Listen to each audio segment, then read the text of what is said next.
যারা মানসিক ভারসাম্য হারিয়ে রাস্তায় ঘুরে তাদের নাম দেওয়া হয় পাগল বা পাগলি। কখনো মাজারে তাদের পদচারণা দেখা যায়। এইসব বিকারগ্রস্ত মানুষগুলো মানবেতর জীবনযাপন করে।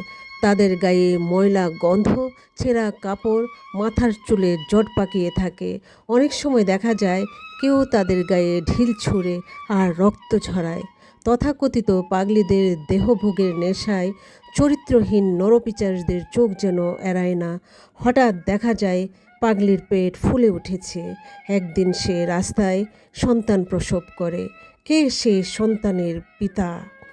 ছন্নছাড়া জীবনে নাগরিক অধিকারের লেশমাত্র নেই।